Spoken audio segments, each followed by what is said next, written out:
rare treat to get to hang out with you in person. I'm going to put you on the spot with a somewhat unscripted icebreaker before we dive in.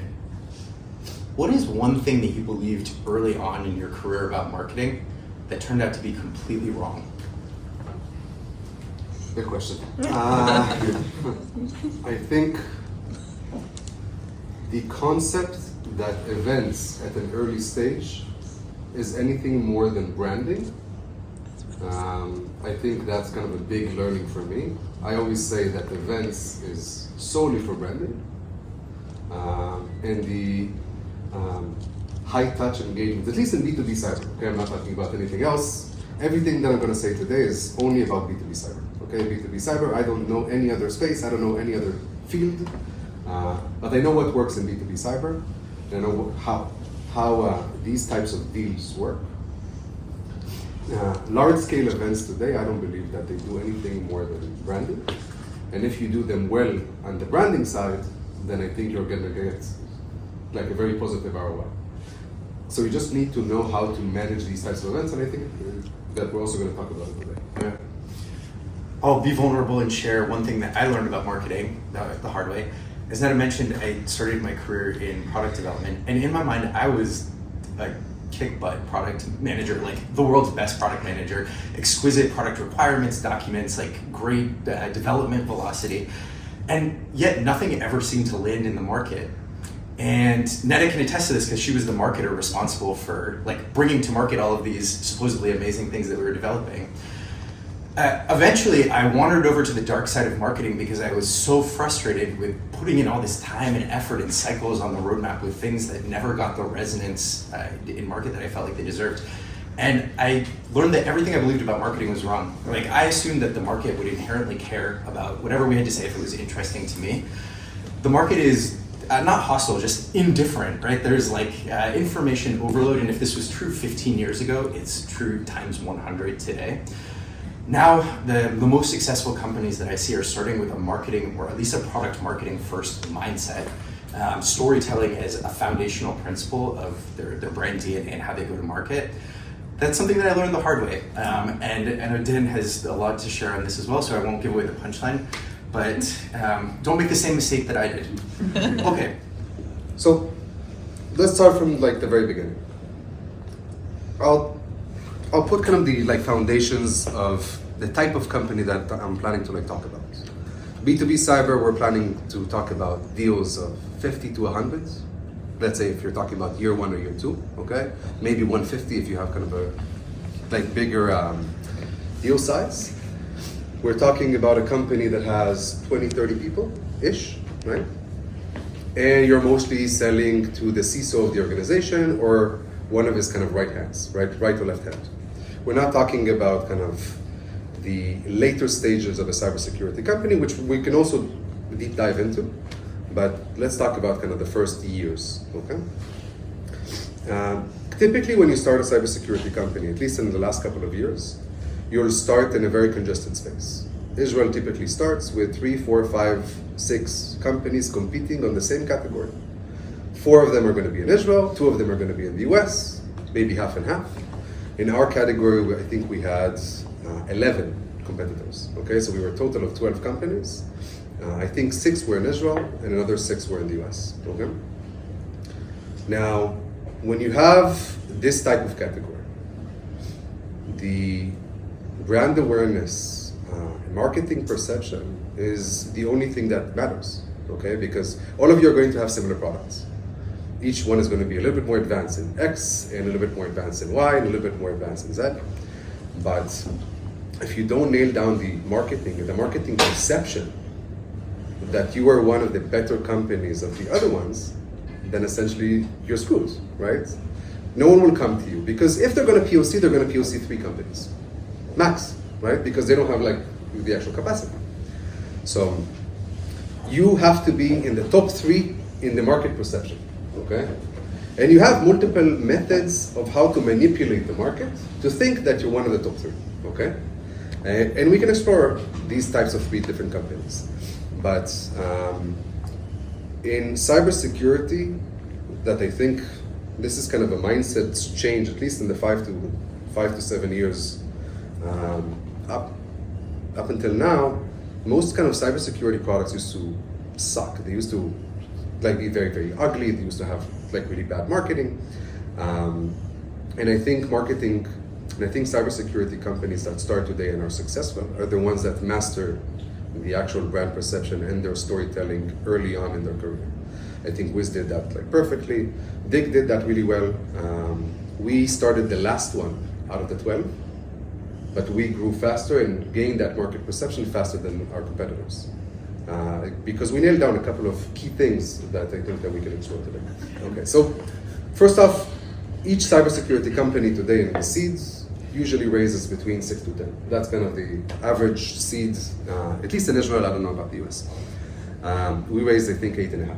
Okay, that's our seed number. After that, it got extended to 10.5 or 11. I think early on, if cybersecurity companies don't grow to the right size early on, they're going to be screwed because their competitors are going to grow. So first off, hiring fast enough to be able to compete in the POCs is like super important. They grew to 30 people, I think, in less than 6 months. Okay, and that's kind of a key thing that I think we nailed down right. Second, I don't believe in stealth. I think stealth is bullshit. It doesn't help you at all. It's not like the one thing that like people think about that once they're going to do a PR, customers are going to come to them. It's all bullshit. Okay, no customer will ever come to you. Okay, no customer will ever come to you after you do a PR, even if you're on TechCrunch or on VentureBeat or like whatever thing that you do. It doesn't work. Unless you're going to get machas, okay? You're going to get machas, and there's tons of machas in the industry. They will come to you, but no customers are going to come to you because they saw you on TechCrunch. No one will read it, okay? Customers come to you because either you do an outreach, or their friends told them, hey, I just installed a software product that like worked really well, that helped solve my specific problem that I had, and then they will come to you, okay? Or because VCs ask them to like meet you, okay? This is kind of the 3 things that work in cybersecurity. Now, I believe in coming out of stealth as fast as you can. Once you kind of have critical mass means 20, 30 people, okay? So getting to that 20, 30 people as fast as you can. Most of them are going to be engineering, one product marketing, which we're going to talk about what product marketing does, admin and a couple of others, but mostly engineering. And once you come out of stealth, there's a lot of brand building to do, okay? Now what I think that we did really well is, first off, we wanted to like create a perception in the market that Dig was kind of a rocket ship company that like keeps on growing. We wrapped every employee joining into kind of a very nice and sexy like LinkedIn post and Twitter post, and kind of we had multiple employees kind of keep sharing and liking, and you're a star, like this is so amazing, blah, blah, blah, blah, blah. I think no one could have come to LinkedIn on a single day and not see something about Dig security. And this was kind of something very, very, very important, at least to us, okay? Because it created this market perception that Dig is doing something right, even though we were just an early stage company with like no product, right? But we created that brand perception, and you can only do that after you like come out of stealth. In addition, because you're talking about big deals, 50, 100, 150, 200, I think our first year, our average deal size was about 85, our second year 220. So that was kind of our deal sizes. But because these are kind of high touch deals, you need to have a lot of content around you. I still remember kind of one thing that kind of changed a little bit of my perception. We came out of stealth with kind of this very shitty website, one-pager style kind of website out there. And I reached out to this prospect on LinkedIn, and he said, I came into your website, I didn't see a lot. I'm guessing you're a very early stage company. We don't work with early stage companies. That was kind of the first thing that he said to me. And then I forwarded that to my team. I said, in 30 days, we're gonna have a full-blown website, blah, blah, blah, blah, blah, blah. Because when people are going to spend one of the 3 security projects that they have in a year to implement.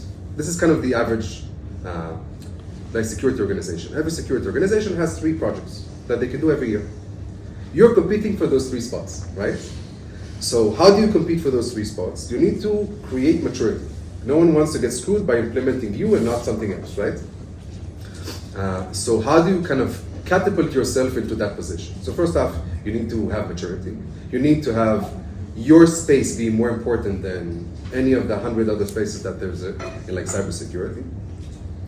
And kind of manipulate the market on that aspect. So first off, getting your space to be the important one, it's hard to like control, okay? For that, you need to have good competitors. We had good competitors, and we were all evangelizing the market together, okay? I think in my space, we had 2 other companies, Laminar and Sayara. I think they were doing a good job on marketing. And the 3 of us together created the market, okay? Us and the VCs essentially created like in the market.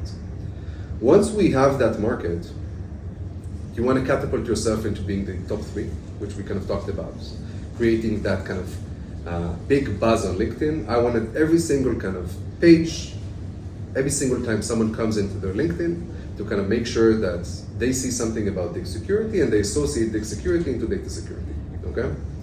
When I said data security,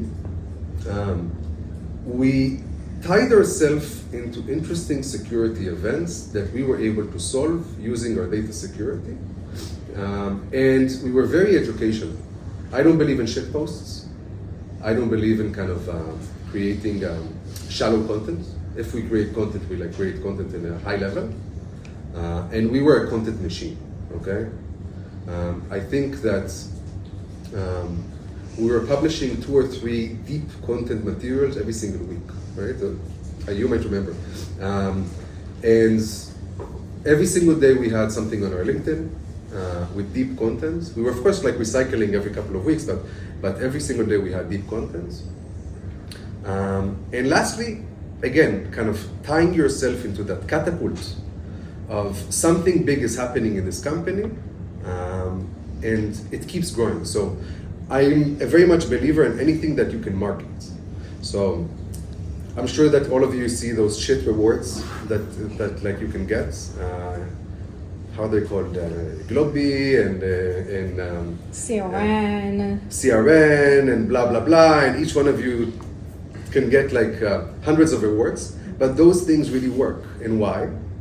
Because again, it all ties into those kind of storytelling of something big is happening in my company, and you want to be associated with this something big, right?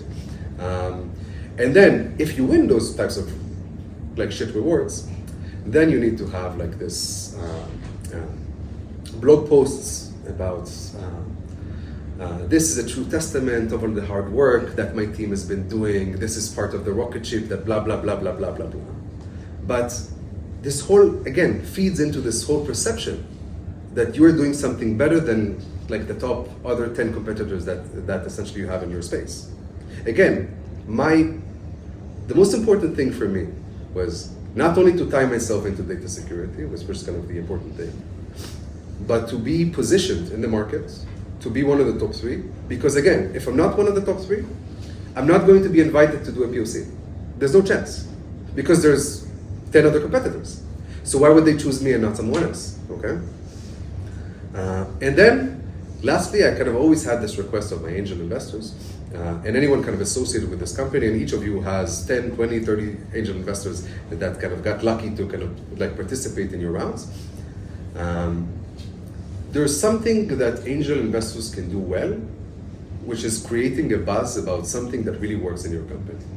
Always feed them with something specifically well that like works really well with your company. Either it's growth, either it's kind of this big deal that just closed. There's something in this kind of market perception that again, you always need to feed into this buzz. We were constantly talking about it.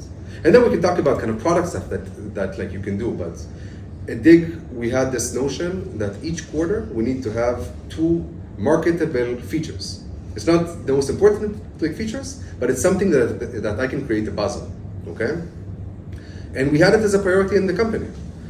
it might have not been the most important product features, but it's something that I know how to make big buzz around as a company, okay? But again, all of it comes to the fact that you're not in stealth. If you're in stealth, you can't do any of this stuff.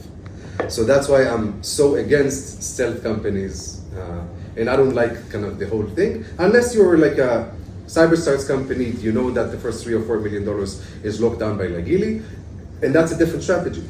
But if you're any of the other companies, any of the other funds in Israel, stealth is like only against you. That's at least how I believe in kind of this market perception. So that's a couple of things. Now, I have ideas of how I think I would do my next one, okay?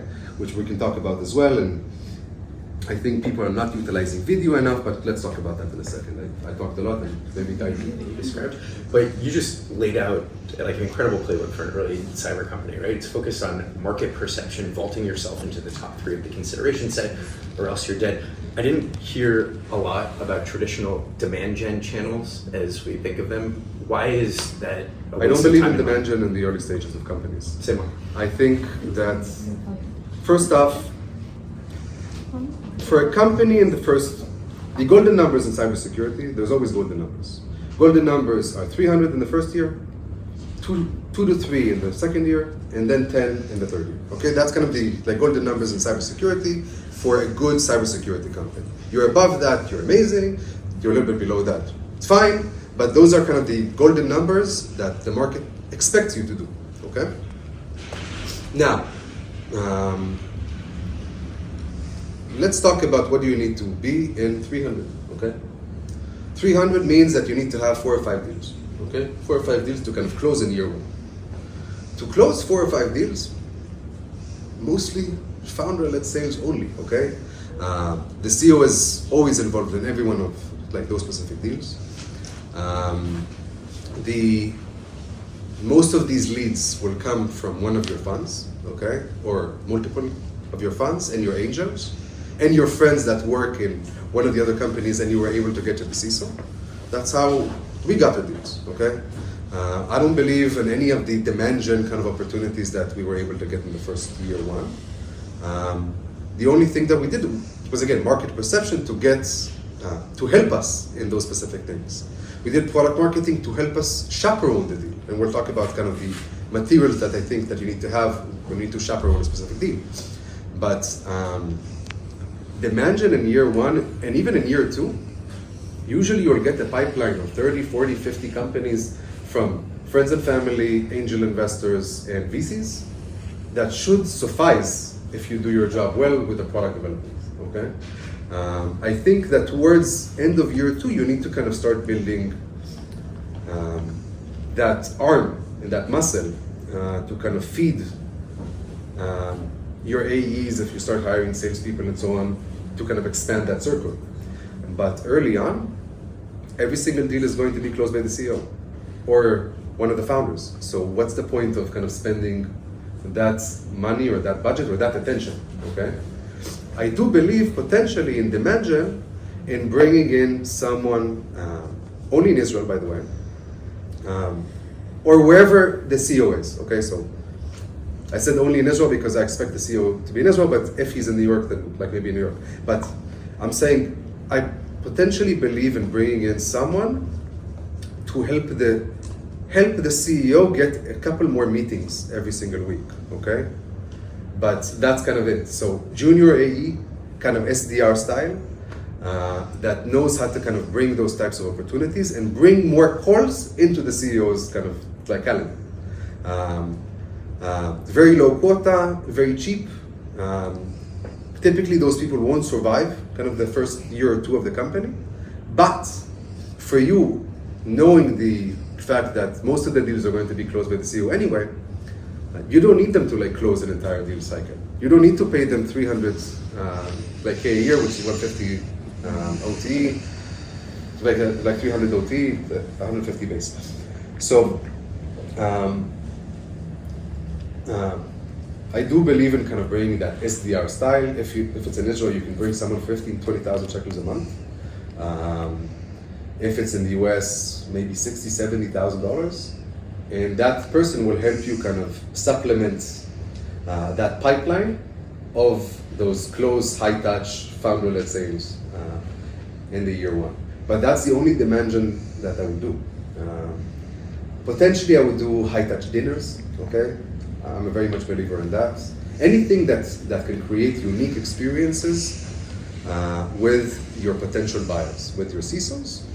But again, if you're talking about year one, most of your pipeline is going to be from your VCs.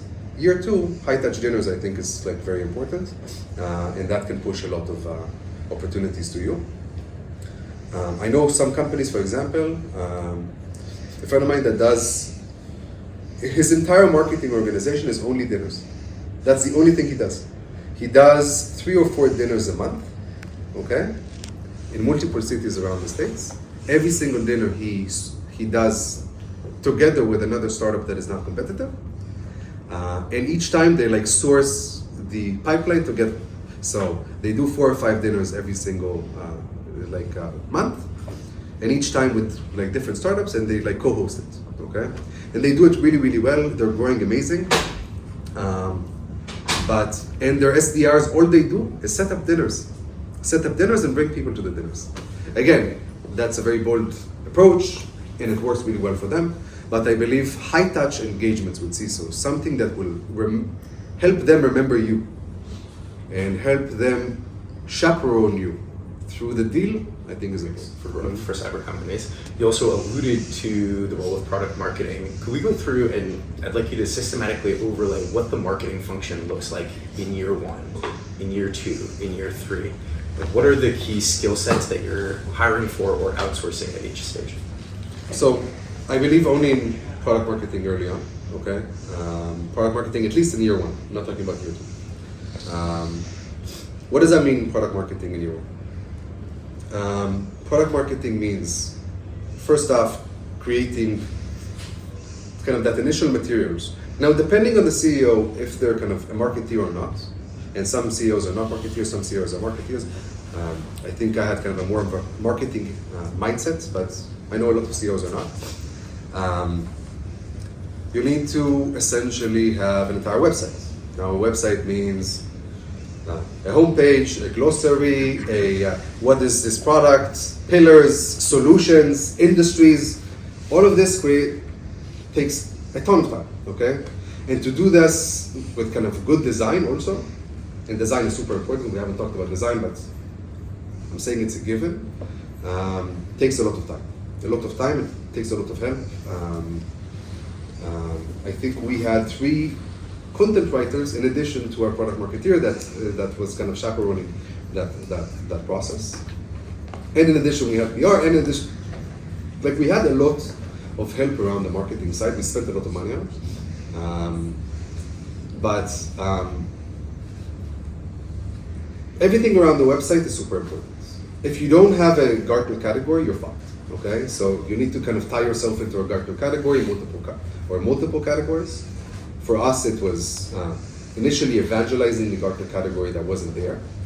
And then once we already had the Gartner category, then realigning and making sure that we are top in Google searches and all of our materials talk about the Gartner category, okay?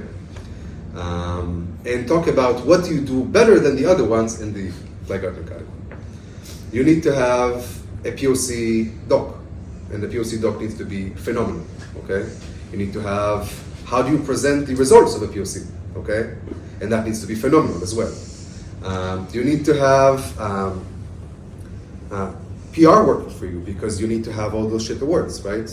Like those shit awards that help you to do those types of marketing. You need to have that pipeline that like creates those dinners or those materials for you once you have a POC, okay? I believe also that if you're not doing this, by the way, this is a very important thing. Once you start a POC, let's say, I would say that there's 90% chance that something in the POC is going to go wrong, okay? Do we all agree on that? How do you make sure that even if something goes wrong, you're not going to get fucked? I learned this from like Wiz, by the way. I didn't invent this or anything like that. I remember I got to Delta in Atlanta, the like big airline company. I went into their office. and I saw a box, okay? The box was higher than me, okay? Massive box, like massive. Branded Wiz, okay? Massive, like Wiz box, like when I came into the office. And I said, what is this? They said, oh, we just started the POC.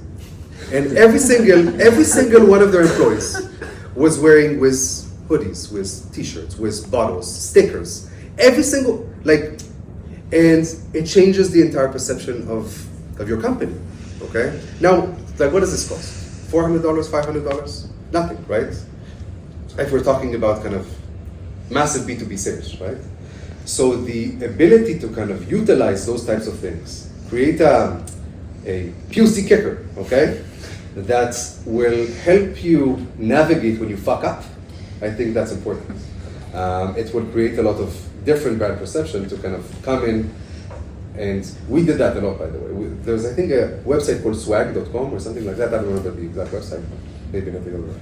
But we bought, I think, 100 kits or something like that. And every single time that we started the POC, day one, they had a big swag box of all the shit that we sent them, okay? And it needs to be good swag, by the way, like really good swag.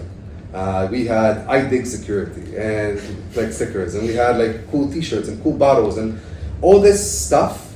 Just make sure that it's high quality, because if it's low quality, it actually negates the kind of approach there. And that helped us in a lot of the POCs. Also, utilize the holidays. If you're not utilizing the holidays enough, utilize the holidays. So in Israel, and I do believe that you need to have at least a couple of clients in Israel. In Israel, Pesach and Rosh Hashanah. In the US, Christmas, and I don't remember what else we did. Thanksgiving? Maybe Easter, I don't remember. Thanksgiving, maybe. Thanksgiving, maybe. I don't remember which one we did. Halloween. Halloween is fun. Every single one in the pipeline. Every single one of our pipeline, the good advisors, because some advisors suck, and the good investors, each one will get a very good box, okay? Why? Because you always need to be top of mind. Again, that's the whole thing. You always need to feed to be top of mind. Also in the VCs, let's not forget about this. You're one of the 10, 15 portfolio companies that they have. The world is not fair, right? So how do you get more attention from the VC? How do you make sure that they give you more of the attention to you versus one of the other 14, right? So always being top of mind in your category, in your investors, because you constantly need the help. Again, the world is not fair. So why not get more resources into your company versus other companies? And I think we played that whole kind of cycle really, really well. At one point in time, I think my EA was she was in charge of doing all the gifts and all the stuff, and she pulled like the good customers that we wanted to send all the gifts to, and like all these things, she managed completely. I didn't do anything.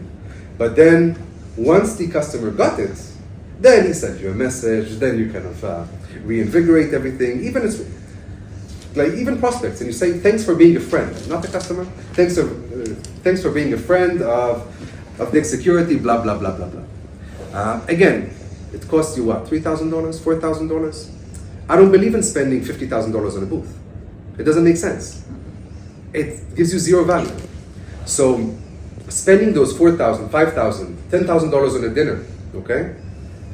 Those are the things that, at least in my opinion, work at least in the early stages. I'm not talking about later stages. Later stages is a different story. But all of this is a lot of work, okay? So you need to have a lot of help in the marketing side. Product marketing is kind of the early stages, but then you need to have kind of a whole shebang that like works and like facilitates the entire marketing play. Walk me through your mental model. Like, you just described this elaborate machinery. Clearly there's a lot of work to be done. Why, for Dig, did it make sense to work with Seedling, for example? Like, what's the thought process around when to outsource versus when and how to hire in-house? Yeah, so I think 3 months in, we already hired our first product marketing. I think 4 or 5 months after that, or 4 or 5 months in, we hired a CMO. After a month, I fired him. He was not good. I think a month or two. I don't remember how long it took me to kind of fire our first CMO. And I knew that we wanted to do a lot in marketing. I knew that we wanted to do a lot. I think Blue Seedling immediately kind of came into this, I have tons of ideas, let's execute them. And I think Neta and I kind of had a good fit on that, and we just started running and executing all these dumb ideas that they had. Like some were good, some were bad. I think a lot of them were also bad. I didn't share the bad ones. But we just started executing a lot of different types of projects. I think I said to Neta, like the first time that I said, I need someone that can really orchestrate a project really well, right? That's, I think, what I said. And we started moving really fast. We just executed a lot. We delivered a lot. I had kind of Sharon on the product marketing side, and she was a content machine. And then how do you get that content into all the right places, right? So a prerequisite is to have that type of content that makes sense, and then to kind of start executing. For example, stuff that I wouldn't do booths. I don't think it matters. I don't think it works. But I would do high touch events or high touch dinners in those types of like specific activities. That works really well. Because anywhere they're going to be there, they're looking for the best exquisite, unique thing that you're able to do. So how to kind of capitalize on that aspect of it. So there's a lot of kind of cool ideas that you can do around those types of events, and you need to just have someone that you can download ideas and comes, of course, with their ideas and just runs with it. And Neta was able to just plug in a team that immediately did it, like for us. And we worked, I think, from 4 months, 5 months of Dig until the end. Key functions of the marketing role. One is engineering surround sound, like altering market perception to catapult yourself to the top 3. The other is revving up the content engine so that you have top-notch product marketing quality across all of the touch points in the customer journey, including during the POC. You just described the 10,000 other things that a marketing team needs to engineer. I want to dig into, no pun intended, I want to dig into one of the ones that you've now mentioned several times, not to bury the lead. Let's talk about events.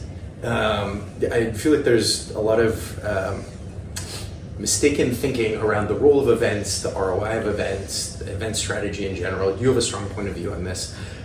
What is the DNA of a successful high-touch engagement event? And for those of us who are thinking about RSA and what to do with RSA, like, what's your hot take on that? Not to take a booth. I don't believe in booths. Definitely have a suite or a place to have meetings, okay? And I think one of the years we had this place, I think it was 25 minutes walk from the main conference, okay? It was such a shit location. And it was so hot. So everyone would like arrive there sweating. So definitely if you take a spot, don't take a spot that is like 25 minutes. It has to be in kind of the 5-minute circle. I think the St. Regis has the best location, at least in our site. So we always took, after that we took always in the St. Regis. But you have to kind of be in the central location. I think that's important. And back-to-back meetings and high-touch engagements. And again, by high-touch engagements, let's not forget, in RSA, everyone competes on those high-touch engagements. So unless you do something phenomenal, don't do it. That's what I believe. Unless you do something phenomenal, don't do it. Because someone else is going to do something phenomenal, okay? And they just won't show up. They won't show up. Or they will come and they will be disappointed, okay? I just don't believe in kind of doing this. And definitely don't pay them for meetings. We did that once. We kind of had, not paid for meetings, but we kind of had giveaways. I think we did AirPods Pro for something like that, or this shit. And it felt disgusting. Like, to me, it felt disgusting. It was just, you had those machers also in the CISO industry, and everyone in the CISO, like everyone in the CISO industry is like a disgusting person as well. But so don't do it. I wouldn't do that kind of approach. I think it's a disgusting way to do it. So get the meetings, book it in advance, of course. And if you do want to do a big event, do an event that matters. Otherwise, capitalize on the events of others. Maybe Something that is at least $500 a person or $1,000 a person, with exquisite wine tasting of Ostradis, of whatever the fuck it is, right? Like, I don't know what it is that like Americans like invent. It's like an next time. activity or just wine and dine? Wine and dine, I don't like the activities because I think that you don't create that high touch engagement. Sailing a boat, all of you together, but like something super fancy, okay? Whiskey tasting, cigar tasting, whatever it is that like you do, but something that is like very, very high touch. And then having people that know how to like manipulate the room. Yeah. If you don't know how to like manipulate the room, it doesn't matter. Okay. So it's only people that know how to like play the room. And if you do know how to like play the room, then like activate it as well. Now, but don't do like, oh, we're gonna go to like a regular dinner or happy hour. It just doesn't work. No one comes to those events. No one cares about you. And I think again, Wiz does that really, really, really well. Early on and then also later. And after that, proper follow-ups. Proper follow-ups. Most people fuck up on that as well. People don't know how to follow up after an event. So usually you should have the strategy of how to follow up before the event, okay? Like what is the email? Write, of course, talking points of each type of meeting. So I remembered that this guy was a Seahawk fan and this guy had a son, so how was your son? Blah, blah, blah, blah. I always wrote down kind of those specific things that I remembered. One thing that I remembered from like the meeting, if I remember something important, then I wrote it down because I would reference that in the email. Because most likely, 70% are not going to answer you after, okay? And you shouldn't be like offended from that. So first off, they're not going to answer you. So how do you get them or loop them in? I used to write it in the like subject email. Following up after RSA, by the way, how was Seahawk? Like something to like kind of catch them in the email to get them to answer. Then of course follow up if they don't answer. We had a 3-email rule that my EA would kind of follow up on every single email because I would forget. I'm not good at remembering, but she was excellent. So she followed up on every single one of my things. She used to call the EAs of the other CISOs to kind of get the meetings as well. Everything in following up is like, it's a science, okay, of how to follow up after marketing events. But it needs to be prepared in advance. If you don't have the emails of how to send after and how to work on it, I think it's a big miss in others as well. So that's kind of on that aspect of it. So what you just described, $500 head dinner, like exquisitely curated, high-touch engagement. I could imagine teasing out the marketing ROI of something like that by looking at sales opportunities generated or pipeline touched. A lot of the other jobs to be done by marketing that you've described, engineering surround sound, helping you seem bigger than you are, market perception, they don't lend themselves in such a linear way to an ROI calculation. How do you think about and defend to your board, for example, the value of marketing in the first 2 years of the company? It's still small money. Really, it's still small money. Good VCs in cyber know the value of marketing. So they would say spend as much as you can. Just don't spend it on stupid things. Events are stupid things, right? I don't believe in spending anything on events in the first 2 years. Unless it's like you and like 20 CISOs, okay? Other than that, nothing matters. Don't spend money on boots. Don't spend money on boots, don't spend money on ads. Unless it's kind of maybe retargeting. Maybe retargeting kind of works just because it kind of creates that same kind of buzz around it, right? But other than that, I wouldn't spend anything. It doesn't make sense. And marketing budgets are usually small in the first like years. I think year 1 you can finish at least the marketing, kind of the events budget, $100,000 max. Okay. Year 2, 400. Okay, it's still small money out of kind of the $8.5, $10 million that you just raised in seed. And again, the numbers that you need to get to are small. If you do all of this right early on, the push later on to get CISOs to kind of talk with their friends about you as well will work as well. Because everyone wants to be associated with a brand that makes them feel good, okay? I think Dig made people feel good. And I think Wiz is the best in the market. Everyone wants to be associated with Wiz. It makes them feel good. We can talk about product as well, because if your product looks like shit, then it also kind of hurts that. But right now we're only talking about marketing, but everyone wants to associate with something that makes them feel good. At least in today's world, and at least when many of the people that will decide or recommend to the CISO are Gen Z or Gen Xers, right? That wants stuff that looks nice, that is easy, that is simple, that doesn't have complex words, okay? No one wants to read a lot. People want to see infographics. You want to see something visual, videos. Lots of people just don't understand it. They're writing super small fonts and long texts. No one cares. I don't read. If it's more than 3 sentences, I won't read it. And I think most people just don't understand that. Sometimes you want to have a data sheet that is a long text. No one will read it. You just want to have it, okay? Because you will send it as well, okay? Because once you finish a conversation, by the way, for customers in the healthcare industry, we also have a data sheet, blah, blah. No one will ever read it, but you sent it. That means that you're bigger than what you are, you have customers in healthcare, blah, blah, blah, blah. Again, it's engineering perception. Very lucky to have caught you on a Monday, because we're going to play Monday morning quarterback, which is where we look back on things we did in the past and decide how we would do them different. You mentioned early on that you had some thoughts about how if you were to start digging in it today, things that you would do differently. You mentioned video. What are some of the other things that you would do differently from a go-to-market marketing perspective?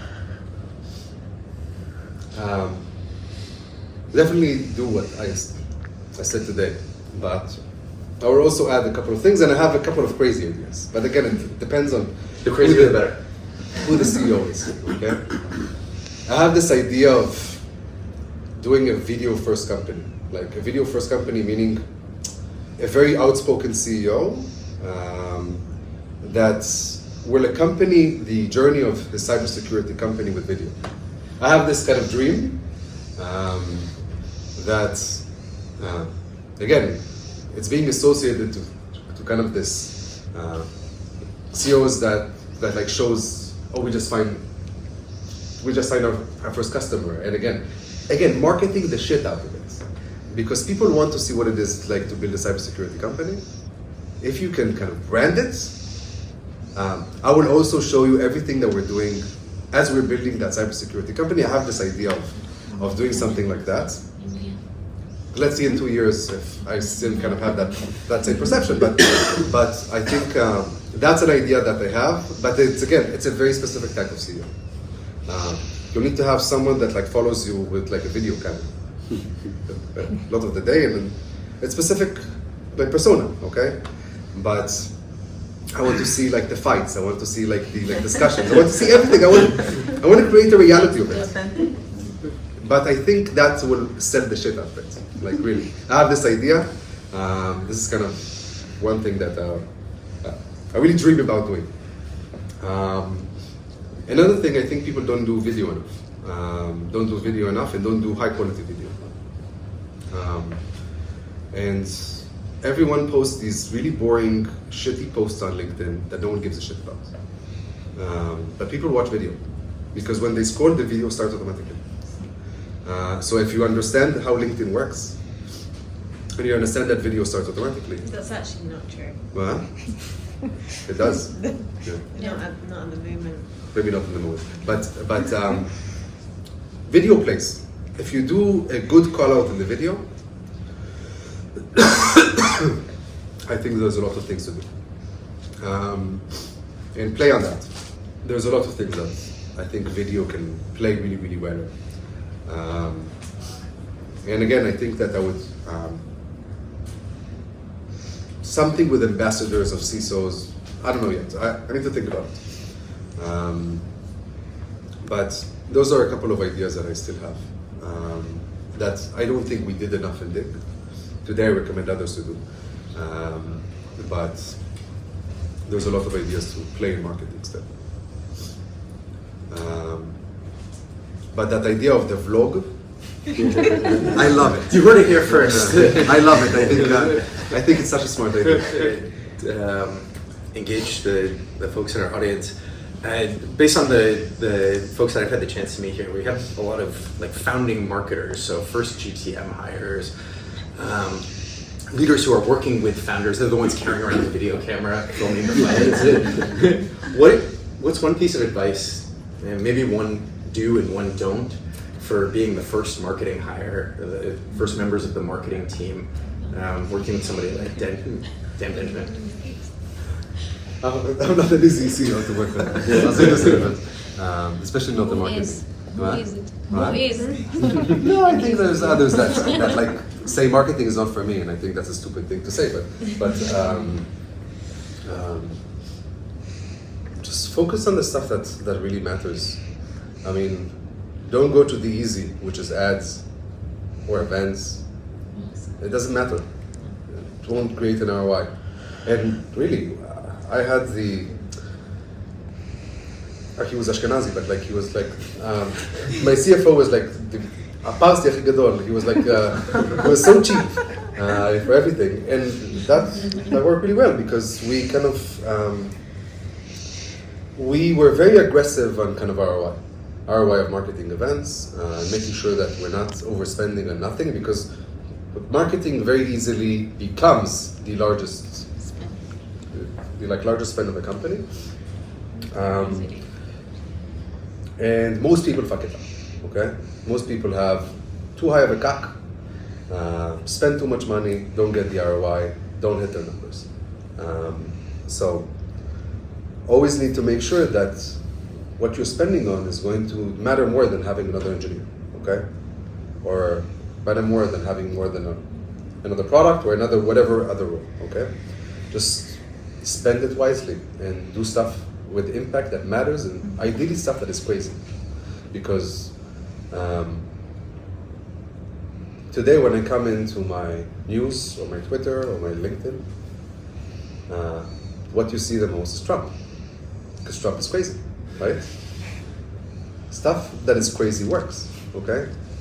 Stuff that is loud and different and out there works. And no one gives a shit about your boring, ordinary startup that sounds like 10 others. I don't know. If you do something wild. For example, have you seen Solar Security? Now there's like a new startup. Now, I'm not sure that I would take that specific approach, because I think I didn't like that specific approach, but he did something different. Like, he's very out there. I think he even did like one video, "We're not like you," and then he kind of had like all the logos of all of the like biggest cybersecurity companies, like changed on the screen. We're not like you. We're not like you. We're not like you. And then we're something different. Now, again, it's not. I wouldn't go that approach, but it doesn't really matter. He did something different that is loud and garnered a lot of eyes, right? How do you get the eyes to you? But again, be with good messaging and something that like you actually believe in, not something that's stupid. I don't suggest that you be Trump, but I suggest being loud to garner more eyes to you, not only of customers, but also investors, angels, friends, anyone that can make a lot of buzz about you. No, thank you. This has been an incredible masterclass.